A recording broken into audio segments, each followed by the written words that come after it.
자, 여러분들 반갑습니다. 이번 이야기는 시청자 불화님께서 참여를 하셨습니다. 오늘 처음으로 참여를 해주셨는데 해주실 이야기 자체가 굉장히 기묘하면서도 섬뜩한 부분이 포함이 되어 있을 것 같습니다. 그래서 어떤 이야기인지는 같이 한번 들어보도록 할게요. 여보세요? 불화님. 예. 자, 오늘 불화님께서 이렇게 찾아와 주셨고 닉네임과 같이 좀 불교 쪽에 관련된 그런 일들을 하셨었던 것 같아요. 지금도 그 업종을 하고 계신 건가요? 현재는 이제 그냥 평범하게 회사 다니면서 취미로 그냥 틈틈이 불화를 그리기도 하고 가끔 뭐 만화도 그리기도 하고 그냥 그런 평범하게 한쟁이처럼 지내고 있습니다. 그러면 이제 불화라고 하면 저희 쪽에서는 탱화로 많이 불리긴 했거든요. 같은 건가요? 사실 이게 개념상으로는 똑같은 건데 네네. 왜 제가 굳이 불화라고 부르냐면 우리가 역사적으로 이제 탱화가 거는 그림이라 해서 탱화라 하거든요. 근데 이제 우리가 역사적으로는 거는 그 그림이 대체적으로 불화다 보니까 네. 그냥 이렇게 그거를 그냥 탱화로 퉁쳐서 부르는 그런 경향이 있었고, 다만 우리가 학술적으로는 부처님이 계셔야 이거는 불화다, 그리고 뭐 이렇게 구분을 짓게 되어 있어서 저는 불화라 부르고, 근데 사실 탱화라 불러도 큰 문제는 없습니다. 그러면 말씀하신 걸 들어보면 불화로 부르는 게 맞네요. 그렇죠. 그렇죠. 예. 저는 정확하게 부르는 게 가장 좋다고 생각을 하는 사람이기 때문에.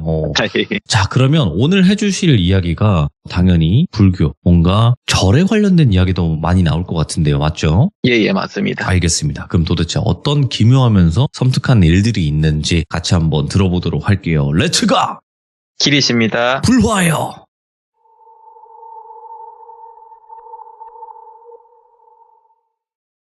일단은 제가 이야기를 하기 전에 불교 이야기를 하는 게 불편하신 분도 계실 텐데, 아니에요. 예, 요거는 특정한 종교가 아니라 우리 역사와 함께한 우리 고유 문화 중 하나라고 생각해 주시면 참 좋겠습니다. 네네, 감사합니다. 예, 그래서 저희가 불교를 잘 아시거나 이런 관계자분들은 불화 작가를 부처 불자에 어미 모자를 써서 불모라 불러주시면서 불교 안에서 굉장히 높게 평가를 해주시거든요. 그러니까 우스갯소리로 스님과 겸상을 할 수 있는 건 불모밖에 없다, 이런 말이 있을 정도로 굉장히 좀 좋게 봐주시고, 제가 직업적으로 붓을 내려놓은 지 꽤 오래됐음에도 불구하고 어느 사찰을 가도 과일이나 떡을 많이 받아올 정도입니다만은, 그거랑은 별개로 불화는 장업용 종교미술이기 때문에 특성상 평범한 작가들은 거의 없고 좀 깊은 사연을 갖고 있다던가 이런 경우가 굉장히 많아요. 그건 맞아요. 예. 다만 저까지 막 영적인 능력이 있거나 이런 건 전혀 아니고, 이제 지금 와서 생각해보면 영가인지 아닌지 알 수 없는 존재들을 본 적이 있는 것 같기도 하고, 주변인들이 경험으로 주워 듣는 게 있다 보니까 그런가 있는 건가 뭐 이렇게 좀 아리송하기도 합니다. 하여튼 요 첫 번째 사연은 제가 연도는 대략 2015년쯤으로 기억하고, 제가 한창 단청이랑 불화 작업을 하던 시절입니다. 그때 모 사찰의 스님께서 저를 부르셔가지고 잠시 시간을 내서 몇 번 왔다 갔다 했었는데, 어느 날은 사찰 입구에서 어떤 분이 이렇게 서성이고 있더라고요. 원래 사찰은 일주문이라고 해서 기둥 위에 전각을 올린 형태로 그 일주문을 부처님 세계로 들어가는 입구라는 그 의미가 있는 그런 건축물이 있습니다. 이거 뭐 자세히 얘기하면 너무 길어지니까 궁금하면은 일주문 검색해 보시면 되고요. 아무튼 이 사찰은 일주문이 없는데 그 이유는 입구에 조그마한 시냇가가 있어서 그걸 건너는 돌다리가 일주문을 대신했거든요. 그게 개념상으로는 불국토로 들어가는 무지개 다리라고 하던데, 이거는 제 전공이 불화라서 제가 건축을 깊이 공부해 본 적이 없어서 잘은 모르겠습니다. 하여튼 주차장에 차를 대고 무지개 다리 쪽으로 가고 있는데, 아까 그 입구에서 서성이던 사람이 있다고 했잖아요. 가까이서 보니 어떤 아주머니더라고요. 근데 좀 이상한 게 입구에서 계속 한 발을 디뎠다가 한 발 뒷걸음치고, 한 발을 디뎠다가 한 발 뒷걸음치고, 이거를 계속 반복하고 있더라고요. 제가 그걸 보면서 저게 도대체 뭐지 하긴 했는데 그렇게 깊게 생각하지는 않았고, 일단 스님께서 호출을 하셨으니까 얼른 대웅전에 가서 부처님께 인사를 드리고 종무소로 가서 스님과 말씀을 나눴죠. 참고로 종무소는 사찰에서 각종 사무 업무를 보는 곳입니다. 아무튼 이래저래 이야기를 나누다가 다음 일정이 좀 늦은 것 같아서 스님께 양해를 드리고 일어서는데, 제 기억으로는 대략 한 2시간 정도 머문 것 같아요. 근데 그때까지 그 아주머니가 그 입구에서 한 발을 디뎠다가 한 발 뒷걸음치고 한 발을 디뎠다가 한 발 뒷걸음치고 계속 그렇게 하고 있더라고요. 근데 문제는 제가 처음 봤을 때랑 다르게 막 눈물 콧물 흘리고 막 엉엉 막 울면서 그러고 있더라고요. 제가 그거 보면서 저거 혹시 좀 무서운 사람인가? 저러다가 스님이나 신도들한테 해코지 하면 어쩌지? 이런 생각이 딱 드니까 바로 스님한테 전화를 드렸죠. 스님, 사실은 이렇게 저렇게 해서 입구에 누가 계시는데 좀 뭐 이렇습니다. 막 이렇게 설명을 드렸더니 잠깐만 기다려봐라 하면서 전화를 탁 끊으시더니 한 손에 죽비를 들고 헐레벌떡 막 뛰어오고 계시더라고요. 그래서 제가 스님 여기입니다 여기 했더니 그래 거기가 하면서 아주머니 그 어깨랑 등을 죽비로 막 때리기 시작하더라고요. 오, 예. 그래갖고 그 아주머니가 한참을 맞고 나니까 그때서야 아이고 이러면서 주저앉는데 스님께서 아이고 일단 들어가서 얘기하자 이러면서 아주머니를 데리고 들어가시고 저한테는 아유 오늘 고생했다 이만 가봐라 이렇게 말씀하시길래 저는 다음 일정으로 출발을 했죠. 그렇게 몇 개월을 지나고 저를 호출을 또 하셨는데 그때 딱 가가지고 또 견적 얘기도 하고 뭐 이래저래 이야기를 또 나누다가 갑자기 또 그 아주머니가 생각이 나더라고요. 그래서 스님 지난번에 그 아주머님 좀 괜찮습니까? 여쭤봤더니 허허 이렇게 웃으면서 얘기를 또 해주시더라고요. 사실은 그 사람이 가끔 찾아오는 신도인데 엉뚱한 짓을 하다가 안 좋은 영가한테 씌여가지고 그것 때문에 한참을 고생을 했다고 합니다. 빙의라는 건가요? 예, 그런 것 같아요. 오. 무슨 짓을 했는지는 말씀 안 해주셔서 저도 아직도 잘 모르고요. 네. 그러다가 그 아주머니가 갑자기 스님 생각이 나가지고 빨리 어떻게든 해야겠다 이러면서 이제 허겁지겁 출발을 했는데 절에 가려고 마음먹은 그 순간부터 영가가 방해를 해가지고 몸을 막 질질 끌듯이 해서 왔다고 하더라고요. 그래서 아까 앞전에 일주문과 무지개 다리가 불국토로 건너간다는 의미가 있다고 했잖아요. 예. 그걸 넘어가려고 앞으로 발을 내디디면 영가가 붙잡아가지고 다시 뒤로 끌려가고 발을 내디디면 다시 뒤로 끌려가고 이거를 몇 시간 동안 계속 반복을 하고 있던 거예요. 그리고 결론적으로 말하면 저는 아무것도 모르고 영가한테 빙의된 사람을 목격을 한 거고요.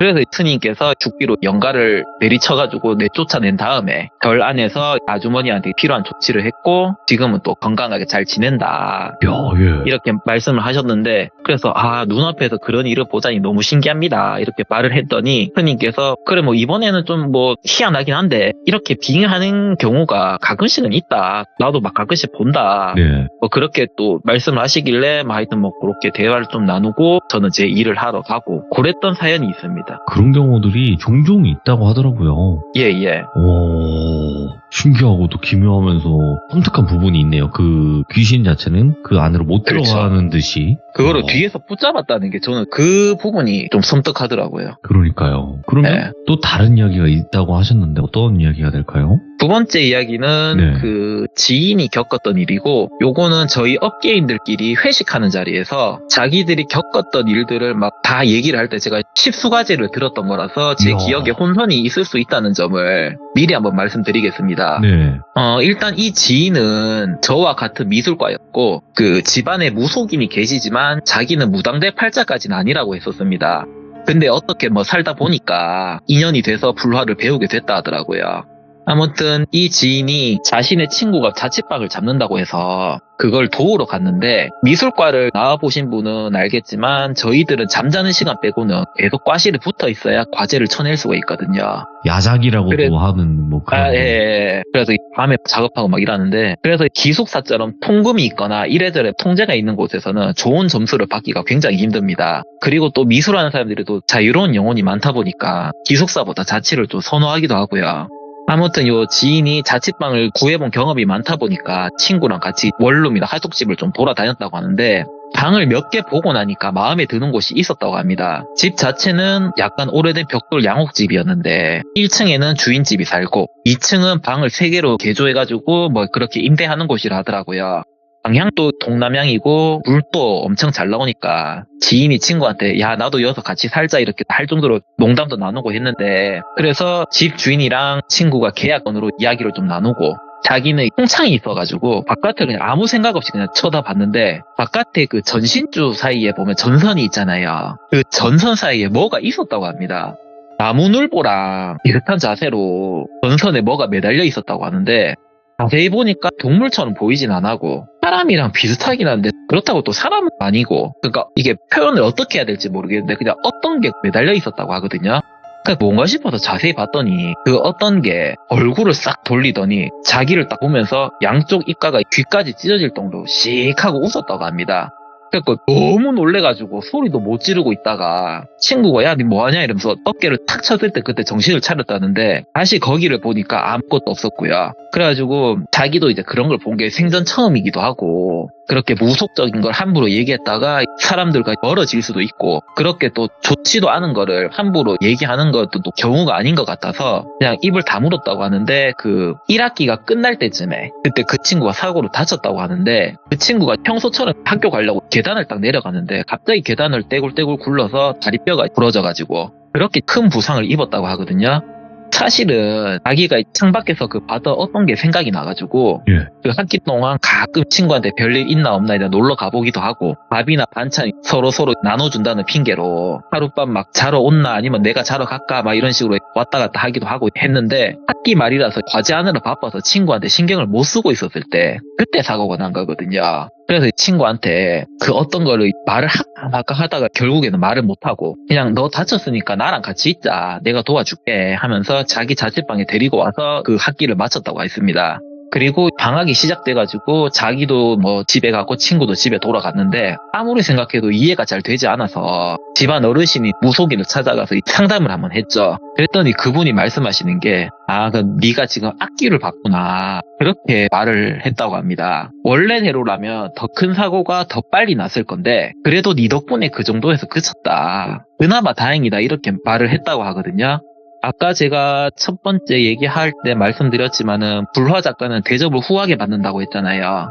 그 이유가 뭐냐면 불화나 불상 그리고 불교 건축이 아무렇게나 막 내 맘대로 만드는 게 아니라 경전을 해석해서 조성을 하는 거기 때문에 그 작업을 하는 그 자체로도 업장이 소멸되기도 하고 경전을 필사하는 것과 동등하거나 혹은 약간 상위의 개념이 있습니다. 그리고 기가 세다라고 해야 되나 그러니까 우리가 이해할 수 없는 그런 힘들이 작용을 할 때 기가 강한 사람들은 그것들과 대항하는 게 가능하다라고 한다면 저희 같은 사람들은 부처님 원력으로 찍어 누르는 형태라서 특별히 뭐 저희가 막 싸운다 안 싸운다 이렇게 마음을 먹지 않아도 주변에 있는 그 나찰들이 숨도 못 쉰다고 하더라고요. 그래서 악귀가 친구를 계속 보고는 있었는데 자기가 계속 왔다 갔다 하니까 손을 못 대고 있다가 학기 말에 신경을 못 쓰고 있을 때 그때 계단에서 해코지를 하게 된 거다. 그렇게 말을 들었다고 합니다. 근데 뭐 그 악귀가 그렇게 막 강하고 이런 건 아니라서 부조까지 쓸 필요가 없고 그냥 집에서 나오기만 하면 되는데 대신에 이사 나오기 전에 그 이삿짐에다 그냥 팥이나 소금 좀 뿌리고 그 다음에 옮겨라. 그 정도면 뭐 일 없다. 이렇게 해가지고 자기가 방학 끝나고 친구를 만나가지고 사람 다친 집에 사는 게 좀 꺼림칙하다. 뭐 이런 식으로 어떻게든 설득을 해서 자기 자취방에 같이 가자. 이렇게 제의를 해가지고 이사를 했다고 하는데 하여튼 뭐 보통 그런 집은 1년씩 계약하잖아요. 그래서 그냥 그 집은 창고 비슷하게 썼다 하더라고요. 그래갖고 별일 없이 2학기를 마치고 자취방 이제 정리하기 전날에 네. 친구랑 마지막 날 이제 입을 덮고 이래저래 이제 이야기를 하면서 마지막으로 이야기를 했는데 그 친구가 좀 희한한 얘기를 좀 했다고 합니다. 예? 그러니까 요거는 그 지인의 입장에서 대화 나열을 해보자면 친구가 사실은 네가 무서워할까봐 말을 안 했는데 내가 왜 다친 줄 아냐고 물어봤답니다. 그래갖고 아니 네가 뭐 발 잘못 디뎠다며 이렇게 얘기를 했는데 나도 그런 줄 알았는데 생각해보니까 너가 발목을 잡았다 뭐 이런 식으로 이야기를 하는 거예요. 그리고 그게 무슨 말이냐 자세히 좀 얘기를 해봐라 이렇게 이야기를 했더니 그때 당시에 병원에서 가보니까 발목에 피멍 같은 게 맺혔는데 그게 손 모양이라고 하면 손 모양 같기도 하고 아니라면 아닌 것 같기도 하고 의사도 이게 혹시 이거 폭행이냐고 이렇게 물어봤을 정도로 그 모양이 좀 그랬다고 합니다. 피멍 모양이. 그래갖고 그러냐 이러면서 그런 식으로 이야기를 해가지고 자기도 사실 좀 무서우니까 화제를 좀 바꿔서 다른 얘기로 해가지고 그렇게 했다고 하는데 하여튼 그 후에는 문제 그 집에서 나왔고 별일 없이 잘 살고 현재도 뭐 잘 살고 있을 겁니다. 저한테 뭐 이 얘기 없는 거 보니까. 호호호호호. 제가 봤을 때는 불화님께서 여러 가지 사연들이 많으실 것 같다라는 느낌이 많이 오네요. 예, 뭐 산속에서 스치듯 만난 미인을 한번 얘기해볼까요? 그럴까요? 한번 들어볼까요? 예. 요거는 저를 가르쳤던 스승님 중에 한 분이 한 40대 중반이었는데 자기가 20대 때 일입니다. 오. 그러니까 그분이 막 단청을 시작해가지고 한창 배우고 있을 때 그 오야지라고 하죠. 일 따는 사장. 그 사람이 운전해가지고 밤에 회식을 하고 난 뒤에 운전을 하면서 사찰로 복귀를 하고 있었습니다. 근데 그 시절에는 사실 산길 쪽에는 그렇게 길이 잘 나 있진 않았거든요. 근데 운이 굉장히 좋게도 그때 당시에는 그 사찰까지 올라갈 수 있는 길이 있었던 거고, 그리고 더 운이 좋게 그 시절에 자가용을 갖고 있었다는 굉장한 부의 상징이거든요. 그래갖고 오야지도 굉장히 부자라서 차를 타고 편안하게 이렇게 올라가고 있었는데 산길에서 되게 예쁜 여자가 절로 올라가고 있었답니다. 그래갖고 오야지가 와 이러면서 막 진짜 예쁘다 이러면서 이렇게 얘기를 하길래 자기도 맞장구 쳐준다고 뭐 그렇네요 이러면서 하고 있었는데 오야지가 그렇게 힐끔힐끔 보더니 갑자기 급브레이크를 밟으면서 차를 세우더랍니다. 그랬더니 아까 그 여자가 있던 곳으로 막 달려가는 거예요. 예. 너무 무섭잖아요. 어떡하지 막 이러고 있다가 차 안에 있는 게 더 무서우니까 그 오야지가 달려갔던 대로 같이 갔죠. 그랬더니 아까 그 여자가 서 있던 부분에서 멍하니 서 있는 거예요, 그분이. 그래서 그 제 스승님 이름이 돌비라 칠게요. 돌비야, 아까 니도 그 여자 봤지? 이라는 겁니다. 예, 저도 봤습니다. 그러면 아까 그 여자 다리 없는 것도 봤나? 이러는 겁니다. 그래갖고 둘이서 멍하니 쳐다보고 있다가 이러면서 둘이서 차 타고 사찰로 가가지고 숙소로 들어가서 벌벌 떨면서 밤을 보냈대요. 그래서 그거를 다음날 스님한테 말씀드렸더니 그 절이 천도제를 자주 지내다 보니까 천도제를 지내는 그 주변에서 영가들도 같이 있으면은 같이 뭐 좋은 게 있답니다. 그러다 보니까 가끔씩 그런 게 있는 거지. 그 영가들이 사람들한테 해를 끼치거나 이런 거 전혀 아니니까 아무 걱정할 필요 없다. 뭐 그렇게 말씀을 하셨다고 하도 이런 이야기입니다. 굉장히 그 기묘한 일들이 많네요, 확실히. 요 세계가 이런 것 같습니다. 평범한 사람들이 잘 없는 것 같습니다. 아무래도 종교 미술이다 보니까 뭐 그런 것 같습니다. 이야. 제가 뭐 진짜 짧은 거는 원래 관악산이라든지 네. 설악산이라든지 예. 중간에 악자가 붙으면은 좀 산세가 험하거나 사람이 많이 죽은 곳입니다. 예. 설악산 이렇게. 예. 그러니까 원래 그런 데는 돌산이 많거든요. 대체적으로. 그래서 산세가 험해서 중간에 악자가 붙는데 혹은 뭐 산세가 험하든지 아니면은 풍소 지리학적으로 좀 험하다든지 그런 데는 악자가 붙습니다. 지악산. 뭐 그러죠. 중간에. 예. 그런 데는 대체적으로 신을 모시는 분들이 영가들을 위로를 한다고 그 안에서 기도를 좀 드리거나 아니면은 그 안에서 기운을 뭐 어떻게 한다고 뭐 계시거나 그렇게 많이 한다고 들었거든요. 네네네. 그런 데서 그 단청을 했다는 그 경험을 제가 들었는데 단청 자체를 할 때는 아무 문제가 없었어요. 근데 자기가 담배를 피다 보니까 그래도 작업 현장에서 담배를 피면 안 되잖아요. 그렇다고 해서 담배를 좀 멀리서 좀 피고 오는 길에 색종이로 만든 그 인형이 있었는데 예? 그러니까 그 인형이라는 게 말이 인형이지 이게 사람처럼 생긴 그러니까 사람처럼 만든 그 색종 인형 있잖아요. 알죠. 예. 그러니까 딱 사람처럼 만든 건 아니고 하여튼 뭔가 형태는 사람인데 이게 사람은 아닌 것 같은 거. 아물따나 쭈물따나 이렇게 그냥 대충 만든 것처럼 그게 있길래 뭐야 이러면서 그냥 그분은 원래 그런 걸 안 믿었대요. 뭐야 재수없게 이러면서 그 찝어가지고 저쪽 그냥 계곡 밖으로 던졌답니다. 근데 그걸 던지고 그 탈각정으로 내려가려고 계단 하나를 딱 내는데 딱 내리는 순간 거기서 불러버린 거예요. 불러가지고 하필이 뭐 발목이 부서진 거예요. 그 후로는 그런 거 절대 안 건드린다 하더라고요. 이런 얘기도 있습니다. 이야, 어떡하냐. 여기 도락산인데요, 여기. 여기 도락산이에요. 쉽게 나갈 수가 없어요. 아무튼 오늘 불화님께서 도락산에 오신 걸 환영하고요. 앞으로 또 불화님만의 또 고유의 스토리들이 분명히 있을 거라고 생각을 하기 때문에 편하게 언제든지 찾아와 주시기 바라겠습니다. 감사합니다, 불화님. 수고하세요. 고맙습니다. 자, 이번 이야기는 시청자 불화님께서 찾아와 주셨습니다. 저번에는 이제 절에서 스님과의 또 이야기를 들려주셨던 분 중에 한 분이셨고, 오늘은 어떤 이야기일지 바로 출발을 해보도록 하겠습니다. 불화님 안녕하세요. 아, 예, 안녕하십니까. 네, 이렇게 또 다시 만났습니다. 예, 예. 네, 저번에 스님이랑 또 절에 관련된 기묘하면서 섬뜩한 이야기를 들려주셨었는데요. 그죠? 예, 예. 네. 자, 오늘 들려주실 이야기의 주제가 있을까요? 정해진 주제는 없고, 예. 그냥 저도 이렇게 남들한테 들은 이야기들. 오호, 예. 앞전에 한번 말씀을 드렸지만, 저도 이제 한때 직업적으로 불교 미술을 했었고, 저희 업계는 남모를 사연을 가지고 붓을 잡게 되는 분들이 많아서, 그렇지. 그런 분들이랑 이제 회식을 하고, 알딸딸할 때 자기 사연을 얘기하는 걸 듣는 게 대부분이라서, 오호. 예. 얘기가 좀 두서없을 수도 있고, 저도 좀 술이 되어 있는 상태였기 때문에 제 기억에 혼선이 조금씩 있을 수도 있으니까, 그런 부분들은 미리 양해를 부탁드립니다. 알겠습니다. 자, 그러면 예. 바로 어떤 이야기일지 출발을 해보도록 하겠습니다. 렛츠고! 기리십니다. 불화요!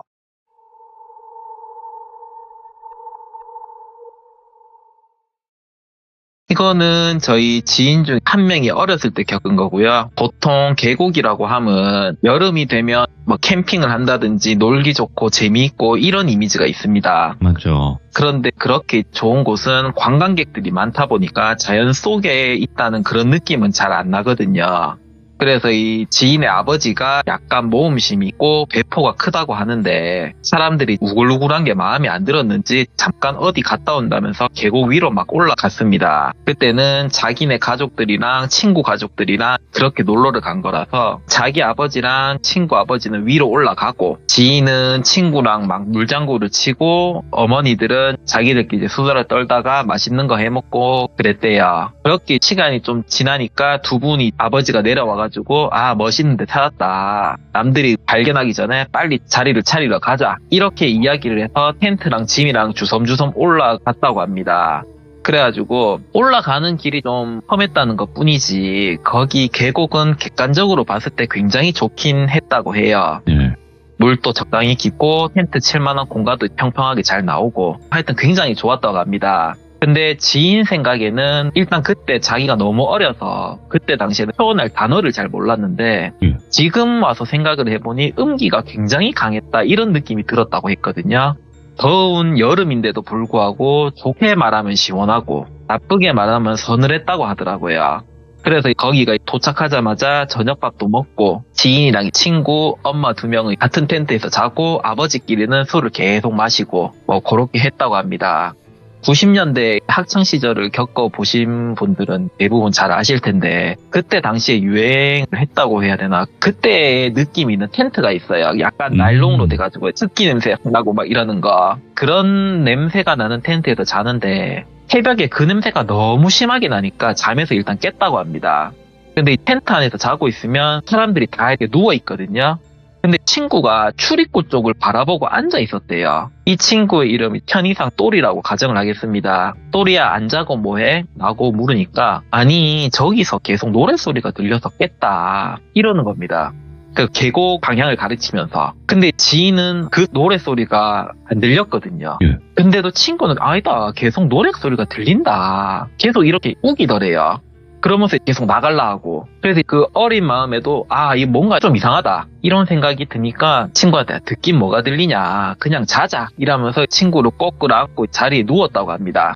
그렇게 해서 아침이 돼서 라면을 먹고 있는데 친구가 나 어제 되게 이상한 꿈을 꿨다 이러는 겁니다. 그러니까 무슨 꿈? 이렇게 물으니까 저기 저 바깥에서 계속 누가 춤을 추고 노래를 해가지고 자기도 같이 막 흥겹게 이렇게 막 춤추고 노래하면서 자기도 같이 이렇게 막 따라가는데 갑자기 땅바닥에 발이 딱 붙더랍니다. 그래서 그 춤이랑 노래가 점점 더 빨라지는데 자기도 뭐 어떻게든 막 따라가야 된다는 그런 생각이 들어서 막 탈락했는데 발이 붙었잖아요. 움직일 수가 없으니까 아 이거 어떡하지 이러고 있는 와중에 노래소리가 점점 더 멀어지고 그렇게 해서 잠에서 깼다고 하거든요. 근데 자기가 새벽에 일어나서 이렇게 막 앉아 있었더니 그거를 전혀 기억을 못하고 이게 요런 일이 원래 생기면 보통은 어른들이랑 상담을 하거나 뭐 그런 생각부터 하는 게 맞는데 당장 무슨 일이 벌어진 것도 아니고 그래서 그때는 그냥 그렇게 넘어갔답니다. 아무 말도 안 하고 그리고 이게 워낙 어릴 때 겪은 일이기도 하고 자기도 한참 동안 잊고 지내기도 했고 그리고 중간에 전학을 가는 바람에 친구와 헤어지기도 하고 그렇게 살다가 어느 날 우연찮게 그 친구를 만난 거예요. 그러니까 그때는 이미 세월이 많이 지나서 자기가 이미 불화 업계에 들어가 있을 때고요. 그래서 옛날에 있었던 추억 얘기도 하고 재밌는 얘기도 하고 막 이러다가 계곡 얘기가 딱 나와가지고 자기도 생각이 난 거죠. 그렇게 친구랑 추억 얘기도 하고 연락처도 교환하고 그렇게 끝이 났는데 어느 날 문득 그 계곡이 생각이 나서 아는 스님한테 갔다고 합니다. 그리고 이 스님께서 이거는 제 입으로 참 꺼내기 어려운 일인데 머리를 깎았다고 해서 전부 스님은 아닙니다. 이게 무슨 얘기냐면 제일 대중적인 조계종을 예로 들면 일단 출가를 합니다. 그리고 삼위계도 받고 승가고시도 통과하고 이렇게 해야 이제 한 사람의 수행자로서 인정을 받거든요. 근데 무당이나 특히 박수라고 하죠. 남자 무속인. 그런 분들은 무속인으로 살면 서러운 일들이 많으니까 일부러 삭발을 하고 사찰을 세워서 스님처럼 하는 경우가 많아요. 요거는 저희 쪽이 어두운 면이니까 제가 자세히 말하진 않겠습니다. 아무튼 계곡에서 들렸던 노래소리를 스님과 상담을 하니까 이분이 말씀하시기에 자기가 볼 때는 사람한테 해악을 끼치는 영가는 아니고 아마 그 자리가 비천이 몸을 닦는 곳일 수도 있겠다. 참고로 이 비천이 뭐냐면은 불교에서 말하는 선녀입니다. 보통 비천상이라고 검색하면 그림이나 조각들이 많이 나와요. 그래서 이 비천이 한바탕 떠들고 가는 순간에 그 친구가 노래소리를 좀 들은 듯한데 이런 경우는 사람이 하늘로 같이 올라갈 수가 없으니까 노래소리에 홀려서 이렇게 산을 막 따라다니고 헤매고 막 하다가 크게 다칠 수는 있다고 하더라고요. 예. 그래서 지인이 친구를 잡아서 같이 잔 거는 잘한 거다. 이렇게 말씀을 하셨다 하고 참고로 이 계곡의 위치는 충북에 있다고 하거든요. 그래서 뭐 인연이 닿는 분들은 언젠가 좀 찾으실 수 있지 않겠나 그렇게 생각을 하고 있습니다. 요번 얘기는 좀 짧은데 여기까지입니다. 야, 그러면 굉장히 뭐라 해야 될까 그 당시 목격을 한 거는 그것도 쉽게 목격을 하는 게 아닌데 그러면 이 이야기 말고 또 다른 게 있나요? 다음 이야기는 또 다른 지인이 신내림을 거부한 이야기입니다. 거부하게 된 사연 바로 갈게요. 예. 이제 이 지인은 상당히 부자였는데 그 집이 서울 강남의 주택에 살 정도로 굉장히 부유했고요. 예. 이분이 돈이 많다고 해서 티를 내는 사람도 아니고 언제나 겸손하고 존경할 만한 같은 사람으로서 굉장히 존경할 만한 그런 분이셨거든요. 그래서 요분 같은 경우에는 본인의 그 증조부모, 그러니까 이게 본인, 부모, 조부모, 증조부모, 고조부모 이렇게 가거든요. 위에가 증조 쪽에 만신이 한 분 계셨다고 해요. 그러니까 부모님이랑 조부모님께서는 신이 오시지 않아가지고 집안에서도 이제는 뭐 끝났나 보다, 떠났나 보다 그렇게 하고 언젠가부터 아무도 그 얘기를 안 하고 있었다고 합니다. 근데 자기가 25인가 6인가가 됐을 적에 뜬금없이 내려오신 거예요. 그러니까 이게 지금 이 청취자분들도 잘 아시겠지만 이런 신내림 자체가 쉽게 받을 수 있는 일도 아니고 26 정도면 인생의 진로가 어느 정도 잡히는 나이인데 이때 갑자기 무속인으로 전향하라고 하면은 정말 좀 쉽지가 않거든요. 예. 그러니까 이분이 어쩌다가 이 신내림을 알게 됐냐면 어느 날부터 꿈속에서 동자 여러 명이 뛰어다니고 구름 속에서 막 길을 찾아서 헤매다가 그러다가 어떤 그림자가 확 다가오면 깼다고 합니다. 이런 게 한두 번이면 뭐 이상한 꿈 꿨구나 하고 그러려니 할 텐데 매일매일 거의 매일매일 같은 꿈을 반복해서 꾸기도 하고 자기도 모르는 사이에 주변 사람들한테 누구는 이렇게 된다, 누구는 저렇게 된다 그런 식으로 얘기를 했다는데 자기는 진짜 기억이 별로 안 난대요. 근데 그 얘기가 나중에 또 맞아요. 그래서 더 이상하니까 자기 혼자 계속 몇 달 동안 고민을 하다가 그냥 우연찮게 부모님한테 말씀을 드렸더니 사실은 집안에 우리가 만신이 계셨긴 한데 그때 내력을 자기도 알게 된 거죠. 그래서 이분 또 계속 고민을 하다가 신내리면 안 되겠다. 차라리 내가 불도를 닦으면서 부처님을 모시겠다. 이렇게 해서 불화 쪽으로 입문을 했다고 합니다. 아무튼 신이 내려왔으니까 다시 보내드려야 되잖아요. 요런 의식을 하려면 신통력이 좀 높아야 되기 때문에 이 굿을 하겠다는 무속인을 찾는 것도 굉장히 힘들었다고 하고요. 그래서 어떻게 또 다른 만신을 소개받아가지고 며칠 동안 굿판을 크게 벌리고 마지막 날에 해야 될 의식만이 남았다고 합니다. 그래서 그 축시라고 하죠. 오전 1시에서 3시 정도 그때 미리 준비한 음식 같은 걸 들고 집 밖에 있는 그 삼거리에서 간단하게 그냥 기도를 드리면 끝나는 거였는데 집에서 현관문이랑 대문을 열 때까지 아무런 문제가 없었어요. 근데 자기가 삼거리 쪽에서 이렇게 걸어가는데 거기에 어떤 게 뭔가 하나 서 있는 거예요. 막 기괴하게 생기거나 무섭게 생겨 이런 건 아니고 그냥 되게 깨끗한 한복을 입고 머리도 정갈하게 딱 올린 여성으로 보였는데 얼굴은 잘 보이지가 않았고요. 아이가 그때 당시에는 뭐 신기가 있고 없고 그런 거 다 떠나가지고 아 이거는 사람이 아니다 이런 느낌이 굉장히 강하게 들더랍니다. 그러니까 이게 말로 설명을 하면은 되게 쉽지만 그런 걸 이제 처음 보게 되면은 누구나 막 무서운 게 너무 당연한 거잖아요. 그래서 자기도 모르게 주변을 둘러보는데 진짜 길목에 사람이 자기 말고는 단 한 명도 없는 거예요. 그러니까 새벽 1시, 3시 막 이때라고는 해도 서울이 사람 많기로 유명하기도 하고 심지어 위치가 강남인데 진짜 그 거리에 사람이 한 명도 없는 데다가 불 켜진 집도 없었대요. 껌껌하게 가로등 빼고는 불 켜진 게 하나도 없었대요. 그래서 그 지인 또 막 떨면서 준비물 막 대충 차려놓고 기도도 빨리빨리 하고 집으로 돌아가면 대문을 딱 닫으려고 하는데 대문 앞에 그 바로 앞에 그 여자가 서 있는 거예요. 그래가지고 자기는 소리를 지르면서 계단을 엉금엉금 해가지고 올라가는데 뒤를 돌아보니까 자기가 올라가고 있는 거 그거를 자기를 향해서 고개를 돌리면서 그 대문 앞에 계속 서 있는 겁니다.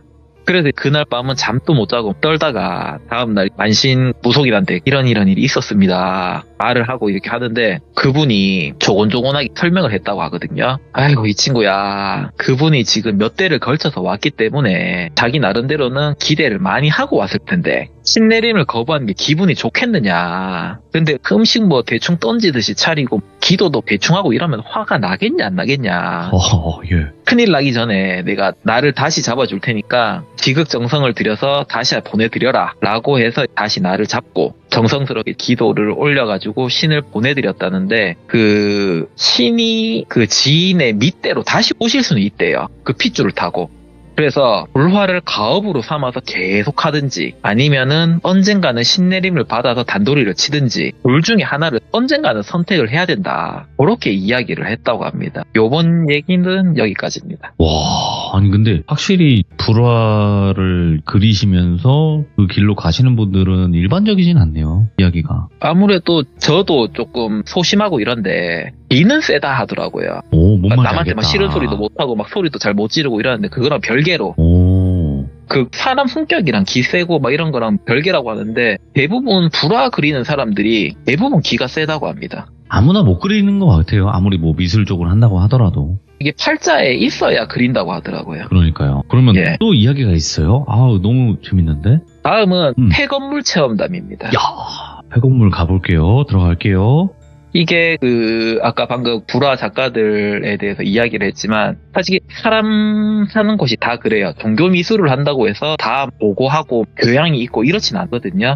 저는 어른들한테 정말 빡세게 배워서 불화를 그릴 때 마음가짐이라든지 격식이라든지 이런 것도 좀 따지는 편인데 어떤 분들은 반주로 한잔하고 붓을 잡거나 더 막장으로 가면 밤이면 밤마다 화트나 노름하는 사람도 있고 각양각색의 사람들이 다 있습니다. 그래서 요 얘기는 저희 단청 업계에서도 술을 엄청 좋아하시는 형님의 젊었을 때 얘기고요.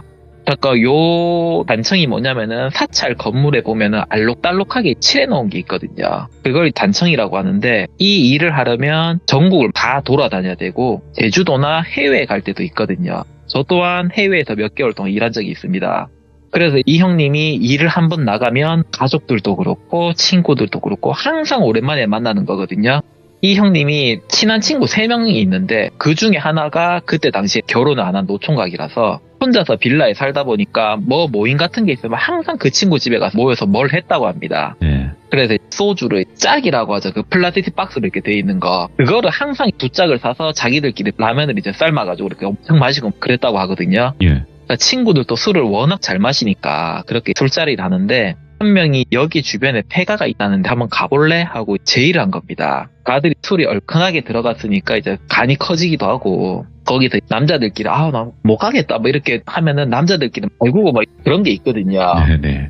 그런 분위기가 잡히니까 막 그래 가자 뭐 이렇게 해서 갔답니다. 그때는 피처폰 시대라서 스마트폰이나 내비 뭐 이런 게 전혀 없어가지고 그냥 여기 있다더라 저기 있다더라 하면서 아름아름 이제 자기들끼리 간 거예요.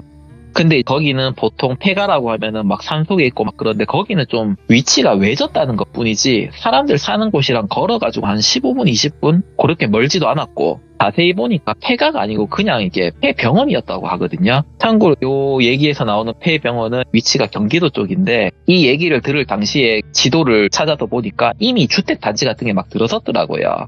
오래전에 철거가 됐나 봐요.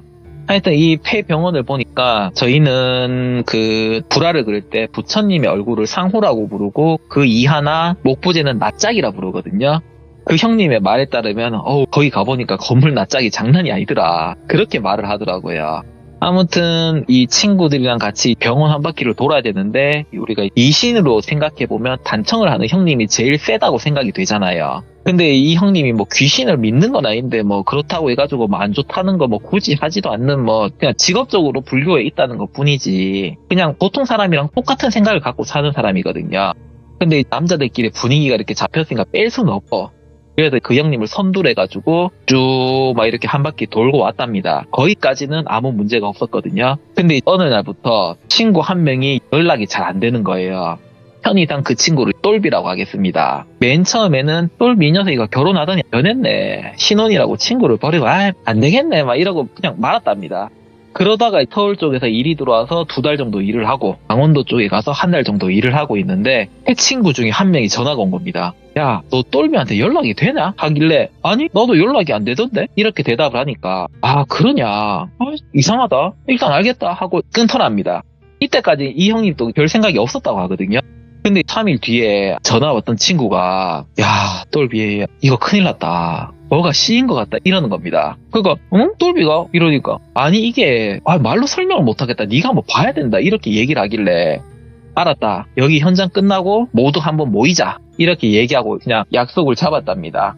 그래갖고 이 형님이랑 친구 2분이서 똘비의 집으로 갔는데 신혼이니까 아내분이 계시겠죠. 계시길래 그 재수씨 똘비 아직 퇴근 안 했나요? 이렇게 물어보니까 지금 똘비 없다. 지금 똘비의 삼촌이 살고 있는 그 시골에 가 있다 이렇게 얘기하는 거예요. 뭐가 좀 이상하잖아요. 그래서 형님이 삼촌이요? 삼촌 집은 왜요? 라고 물어봤더니 아내분이 그때 펑펑 갑자기 막 울면서 남편이 아닌 것 같다고 그러는 거예요. 그러니까 좀 당황스러워가지고 형님이랑 친구들이랑 아이고 제노씨 울지 마시고 설명 한번 해봐라. 우리가 뭐 도울 수 있는 거 도울 테니까 말을 한번 해봐라. 그렇게 하고 막 갈랬답니다. 그래서 똘비의 아내분이 뭐라고 말을 했냐면 자기도 뭐 정확하게 언제부터인지는 잘 모르겠는데 어느 날을 기점으로 시작해가지고 남편이 손보다 발을 쓰려고 했답니다. 그러니까 바닥에 뭐 줍는 거는 손으로 하면 되는데 발로 이렇게 막 하고 이러는 거 있잖아요. 근데 그 정도는 보통 사람도 하거든요. 저도 바닥에 있는 수건 뭐 손으로 안 잡고 발가락으로 짚고 하거든요. 그러니까 뭐 거기까진 그렇다고 치는데 그 밥상이라고 하죠. 지금은 다들 탁자에 밥 차리고 의자에 앉아서 먹고 이러는 게 좀 익숙하지만 그 시절에는 교자상이라고 해서 접고 펴는 밥상에서 밥을 많이 먹었거든요. 근데 밥 먹으러 앉아가지고 밥 먹다 보니까 TV 보면서 밥을 먹고 있는데 발로 이렇게 숟가락을 집으려고 하더래요. 그러니까 이 똘비 그 친구가 평소에 워낙 장난기가 많은 사람이라서 아내분이 아유 어린애도 아니고 왜 밥상에서 장난을 치냐 이렇게 하니까 똘비가 그래 이러면서 다시 숟가락으로 밥을 먹는데 그러다가 또 뭐 어느새 또 정신이 빠진 표정으로 발을 또 밥상에 올리려고 하고 있는 거예요. 근데 이거는 이제 시작일 뿐이고 원래 저희가 이불을 깔고 누워서 자면은 일어날 때를 생각해보면 팔을 써가지고 상체를 한번 일으키고 기지개를 펴든지 뭐 으차하고 이렇게 그렇게 해서 일어서잖아요. 오, 그렇죠. 근데 똘비는 팔을 전혀 안 쓰고 그냥 허리 힘으로 쓱 일어나가지고 다리를 막 이렇게 해가지고 그냥 그렇게 일어나는 거예요. 그러니까 팔이 있는데 없는 듯이 행동을 하는 겁니다. 예? 그러니까 아내분 입장에서 너무 무섭잖아요. 그런 행동이. 그러니까 이 사람이 장난을 쳐도 그러니까 장난이 심한 걸 알고 결혼을 하긴 했는데 장난의 정도라는 게 있잖아요. 근데 이거는 좀 너무 이상해가지고 왜 이러나 이렇게 하는데 똘비를 시골로 보내게 된 결정적인 계기가 뭐냐면 그 아내분도 뭐 영가라든지 뭐 귀신이나 이런 거 전혀 모르는 사람이에요. 근데 남편이 그냥 그 화장대 앞에 있는 거울을 그냥 쓱 하고 지나가는데 남편이 아니더래요. 뭔가 설명하기는 어려운데 남편 얼굴은 맞아요. 예? 근데 남편이 아니더래요. 이 시점에서 친구 중에 한 명이 똘비의 집에 방문을 했고 자기가 봐도 똘비가 좀 이상해 보여가지고 친구들한테 이제 전화를 돌린 거고요. 아무튼 이제 그 아내분이 이제 시댁이죠. 그 똘비의 부모님들. 나 이 못하겠다, 이혼하겠다. 그래서 그때 당시에는 이혼이란 게 지금과는 달리 큰 결함이었거든요. 그럼에도 불구하고 나 이혼하겠다, 모르겠다, 나 이 사람 못 산다 이렇게 해버리니까 똘비의 부모님도 깜짝 놀라서 달려왔더니 자기 아들이 이상한 게 맞아요. 그래서 세아가 너무 걱정하지 말아라. 일단은 우리가 방법을 찾아보겠다. 이러고 이제 일단 그 똘비의 삼촌이 사는 시골로 보내놓은 거예요. 그래서 이 형님이 이 얘기를 듣고 나서 순간적으로 예전에 그 한 바퀴 돌고 왔기 때문인가 이렇게 얘기를 했대요. 그러니까 똘비 아내분이 뭐가요? 이렇게 묻길래 아니 사실은 우리가 예전에 술 한잔하고 저쪽 가가지고 이렇게 해가지고 뭐 한 바퀴 돌고 나왔고 이렇게 얘기를 했는데 그때까지는 아무 일도 없었다. 무서운 것도 없었고 뭐 아무것도 없었다. 뭐 나온 것도 없었고 진짜 그거 말고는 진짜 뭐 한 게 없다. 이렇게 얘기를 했대요. 아, 네. 그래서 똘비 아내분이 형님이랑 친구분들 막 엄청 막 혼내시고 아니 한두 살 먹어 어린애도 아니고 뭐하러 그런 데 가냐고 뭐 엄청 막 혼을 놨대요. 그래서 제도 씨 미안합니다 잘못했습니다 막 전부 다 손이 발이 되도록 빌고 나왔는데 그 형님이랑 친구 둘이 총 3명이죠. 3명이서 이 똘비 이거 어떻게 하냐 큰일 났다 막 이렇게 줄 담배만 계속 태우고 있다가 예. 너는 뭐 아는 무당이나 스님 없냐 이렇게 묻길래 자기도 뭐 뭘 믿고 이런 게 아니라서 뭐 나는 그런 거 없다. 근데 그래도 뭐 내가 전화는 한번 돌려볼게 이렇게 해가지고 그날의 자리는 끝이 났답니다. 그렇게 해서 며칠 동안 수소문을 해가지고 천도제를 전문으로 하는 무속인을 한 분 소개받았다고 하는데 그분이랑 전화 통화를 해가지고 상황을 설명드렸더니 이거는 살풀이를 해야 되는 걸로 보인다. 전화를 끊고 조금만 기다려봐라 이렇게 얘기하고 전화를 끊었거든요. 그래가지고 몇 시간 뒤에 전화가 왔는데 내가 누구누구한테 얘기는 대충 들었다. 내가 그 친구를 한번 보고 싶은데 주소 좀 나한테 보내라. 이렇게 얘기를 했답니다. 그래서 똘비의 아내분한테 전화를 해가지고 시골집 주소를 받아서 전달을 해주고 자기도 며칠 일 없으면 갈 테니까 언제 가실 걸지 날만 좀 알려달라 이렇게 얘기를 해가지고 그 무당분도 너들 며칠 나 간다 이렇게 얘기를 해가지고 그때 자기도 그때 가겠다 해서 만난 거고요. 그래서 약속된 날이 돼서 갔는데 무당이 생각보다 좀 빨리 와 있더랍니다. 근데 이 똘비의 상태가 생각보다 많이 안 좋아서 삼촌이랑 그 마을 사람들이 헛강 같은데 묶어서 이렇게 있었던 거예요. 똘비의 부모님이랑 삼촌이 방법을 찾아보려고 했는데 점점 더 심해지니까 일단 거기에 묶어놨다 하더라고요. 그러니까 말을 들어보니까 틈만 나면 계속 달리려고 하고 원래 손이란 게 이제 쥐었다 폈다 하면서 쓰는 게 정상이잖아요. 근데 똘비는 계속 손을 이렇게 쫙 편 상태로 뭔가 집으려고 하는데 이게 손이 펴지면은 쥐어지지가 않잖아요. 그럼에도 불구하고 계속 뭔가를 집으려고 하고 막 던지려고 하고 그러니까 주변에 있는 집기들을 다 부수고 다니고 막 밤낮없이 그러고 다니니까 어쩔 수 없이 묶어놓고 그랬던 거예요.